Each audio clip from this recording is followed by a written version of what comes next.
Nós estamos começando o programa Verdade e Vida, o programa da Igreja Presbiteriana do Brasil, e temos muita alegria em compartilhar com você a palavra de Deus.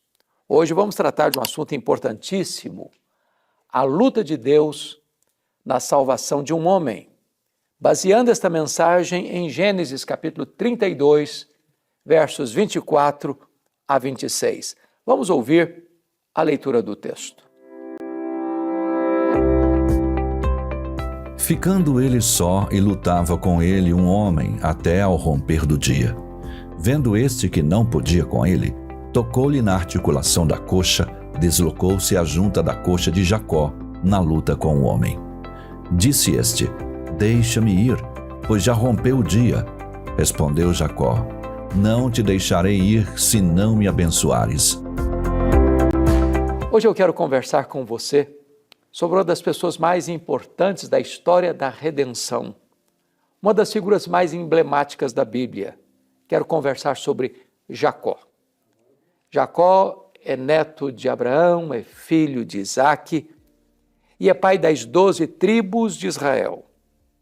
Jacó é neto de crente, é filho de crente, é pai de crentes, mas Jacó não é crente. Jacó nasceu segurando no calcanhar do seu irmão. Recebe esse nome por isso, suplantador, enganador. Ele viveu até os 77 anos em casa, sendo controlado pela mãe. A mãe gostava mais dele e o Isaque gostava mais do irmão dele, o Esaú. E então, quando Isaque já estava velho, querendo abençoar e transferir a bênção para o Esaú, quando o projeto de Deus era que a bênção de Deus fluiria sobre o mais novo, Jacó, Rebeca induz Jacó a entrar no quarto do pai, fingindo-se de Esaú, para pegar a bênção que era destinada ali pelo pai para Esaú. E então, numa cerimônia de engano, de mentira, o Jacó se presta a esse serviço. Veste as roupas de Esaú, põe pelos nos braços, e quando ele entra no quarto com a refeição que o pai havia requerido de Esaú, Isaque pergunta: qual é o seu nome? Ele respondeu: eu sou Esaú. E Isaque perguntou: és meu filho Esaú mesmo? Jacó disse sim. E então Jacó precisa fugir de casa às pressas, porque seu irmão quer matá-lo. E diz a Bíblia que o Jacó tinha, nessa idade, 77 anos.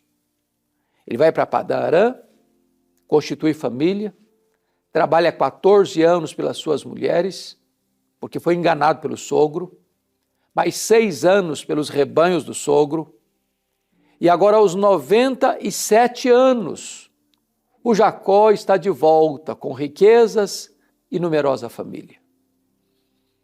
Diz a Bíblia que ele tem informação de que seu irmão está vindo contra ele com 400 homens, e ele tem muito medo, porque ele não é um guerreiro. E então ele despacha sua família por blocos, ficando ele só, diz a Bíblia, um homem lutava com ele. Este homem é chamado em Oséias de o anjo de Deus e do próprio Deus. E aqui está algo que eu quero destacar na salvação deste homem. Primeiro, a escolha soberana de Deus. Deus o escolheu antes dele nascer. Deus o amou quando não havia nenhuma virtude em Jacó para ser amado, está lá em Malaquias capítulo 1, versículo 2. Deus toma a iniciativa de lutar pela salvação de Jacó. Não foi Jacó que começou essa luta no Val de Jaboque, foi o próprio Deus. É Deus quem toma a iniciativa de nos salvar. Ele quem nos busca, Ele quem nos procura, Ele quem luta conosco. Mas diz a Bíblia que Deus não desiste de Jacó, apesar da resistência de Jacó, porque ele luta medindo força com força, poder com poder, destreza com destreza. Jacó não quer ceder. Lutou até o raiar do dia. Mas Deus está disposto a ferir Jacó, para não perder Jacó para sempre. E já no raiar do dia, diz a Bíblia que o Senhor feriu Jacó na articulação da coxa, deixando um manco, aleijado. E então Deus está disposto, certamente, a ir às últimas consequências para salvar você, para não perder você para sempre. Essa é a gloriosa verdade da eleição divina. Foi Ele quem nos escolheu, não nós a Ele. Não nos escolheu porque viu em nós virtude, mas escolheu-nos apesar de sermos fracos, ímpios, pecadores e inimigos. Mas esse texto retrata não apenas a eleição soberana de Deus, mas também a graça irresistível de Deus. Porque agora Jacó reconhece que é um pecador. O Senhor disse, deixa-me ir, porque já raiou o dia. E Jacó se agarra no Senhor e diz, eu não te deixarei ir se tu não me abençoares. De que bênção ele está tratando? Riquezas? Não, ele já tem. Família? Não, ele já tem. Agora Jacó reconhece que não pode mais continuar vivendo apenas de aparência, sendo neto de crente, filho de crente, pai de crentes, mas ainda não é crente. Até os 97 anos, Jacó se referia a Deus como Deus de Abraão, seu avô, o Deus de Isaac, seu pai, mas não como Deus da sua vida.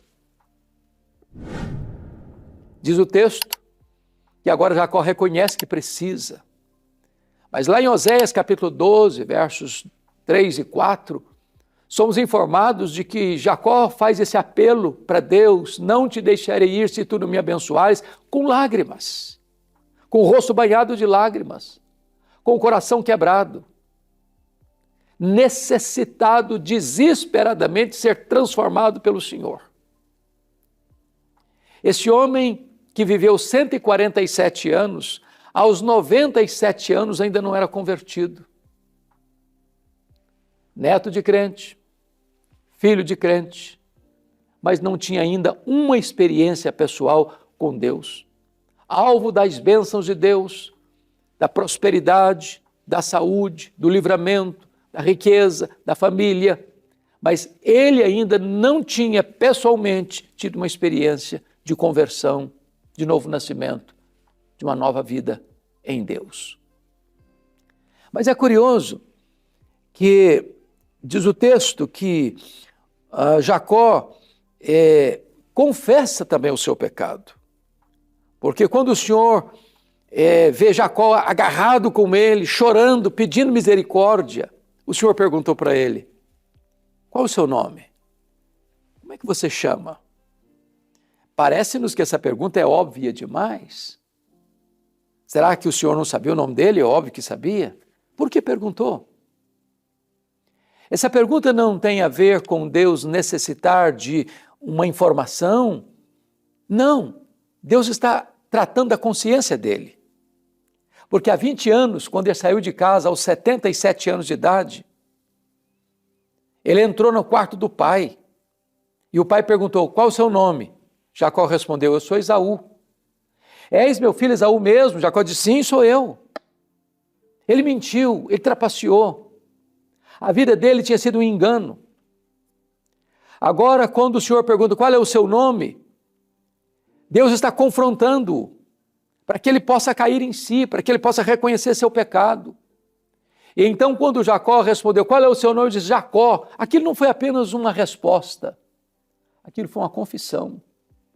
Aqui ele admite, eu sou Jacó, eu sou suplantador, eu sou enganador, a minha vida viveu todo esse tempo, até os 97 anos, de aparência, de rótulo, apenas supondo ser, mas sem de fato ser, um novo homem, uma nova criatura.